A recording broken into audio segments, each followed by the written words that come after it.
Se a hipnose ela é um processo de comunicação que altera a percepção da realidade da pessoa, horas, por que então Freud parou de trabalhar com ela? Freud, no caso, como eu havia dito no começo, da aula, ele trabalhou com a hipnose ao longo aí de 10 anos praticamente. Só que ele acabou parando de trabalhar por um simples motivo. E esse motivo, ele acabou trazendo com ele lá da Inglaterra, quando ele aprendeu hipnose com Charcot. Freud foi lá para a Inglaterra para aprender com Charcot a hipnose, que, claro, ambos eram médicos, neurocirurgiões, e aí então ele descobriu com Charcot uma metodologia onde colocava-se uma pessoa em estado de relaxamento profundo e dava-se sugestões diretas, tá? Ou seja, por exemplo, a pessoa relaxa, eleva o estado de concentração e foco dela, porque ela está completamente relaxada. Essa é a função do relaxamento, tá? Dentro do campo da hipnose. E aí, então, ela relaxada, ele dá uma sugestão. Agora, você vai voltar a andar. Ela não conseguia andar por algum motivo que ninguém sabia o que era. E aí a pessoa, do nada, ela abria os olhos e começava a andar de novo. Milagre, glória a Deus, né? Só que aí o que acontece? Freud, ele começou a utilizar dessa metodologia de colocar a pessoa em relaxamento profundo, lá no divã, bem bonitinho, né? Aquela imagenzinha clássica, né? E aí, então, ele dava sugestões diretas para a pessoa. O que acontecia com a pessoa? A pessoa resolveu o problema. Só que ela resolvia o problema naquele dia. Ela, por exemplo, a pessoa não conseguia falar. Ele colocava a pessoa em estado de relaxamento profundo, falava, agora você vai conseguir falar normalmente, assim como você sempre falou há muitos e muitos anos atrás. A pessoa voltava a falar normalmente, como se nada tivesse acontecido. Só que passava uma semana, o que acontecia?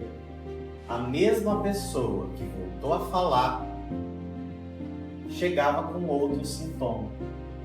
Por exemplo, ficou cega, não conseguia enxergar mais. Freud colocava ela lá, bonitinha, relaxada, lá no transe hipnótico. Agora você vai voltar a enxergar como sempre enxergou normalmente. A pessoa abriu os olhos e voltei a enxergar. Passado mais uma semana, não conseguia movimentar o braço. E aí Freud começou a achar isso estranho. E ele começou a perceber que, como os sintomas sempre retornavam, eles se deslocavam no corpo da pessoa, ele então não estava conseguindo resolver o problema.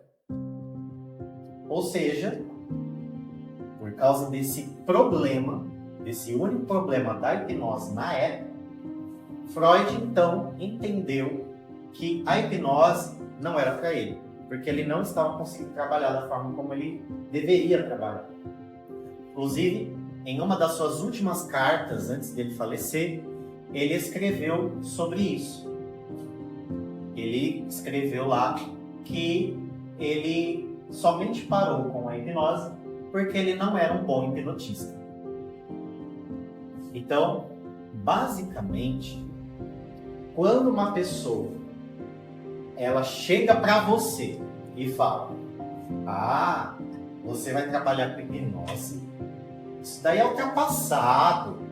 Freud parou de trabalhar com hipnose há muito tempo. Gente, o que é que tem a ver Freud ter parado de trabalhar com hipnose significar que você ou que qualquer outro profissional da psicologia ou não pode trabalhar ou não com isso. Fica meio anacrônico essa situação. Dizer que, porque um cientista... Gente, Freud é um gênio, tá, da época.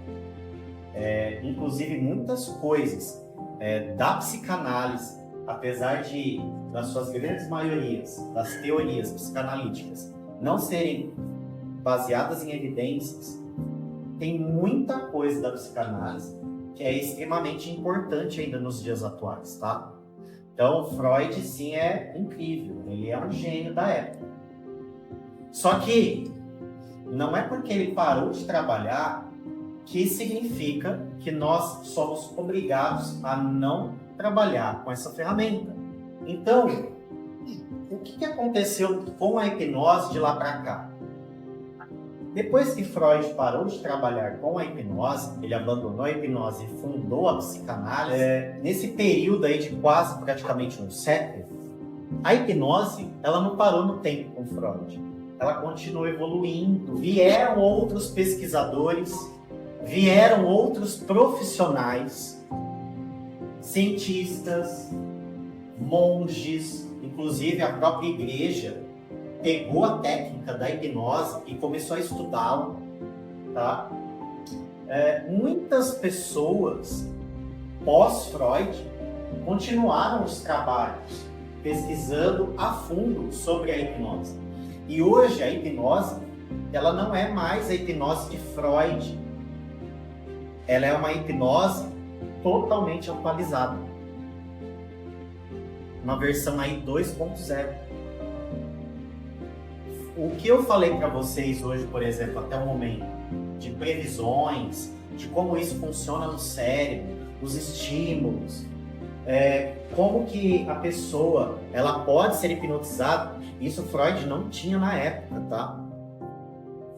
Não se sabia sobre esses estudos. Precisou-se aí de muitos e muitos anos, décadas, para que a gente pudesse chegar onde a gente chegou e trazer isso para vocês hoje, tá? Então, quem foram essas pessoas que vieram pós-Freud? Tem uma pessoa que vocês talvez até conheçam, Milton Erickson, que trabalha ele criou a vertente, né, vamos dizer assim, muitas pessoas, muitos hipnólogos trabalham com a hipnose ericksoniana, tá? Que é uma vertente da hipnose, que é diferente da hipnose clássica que eu trabalho, mas ela existe e é importante também.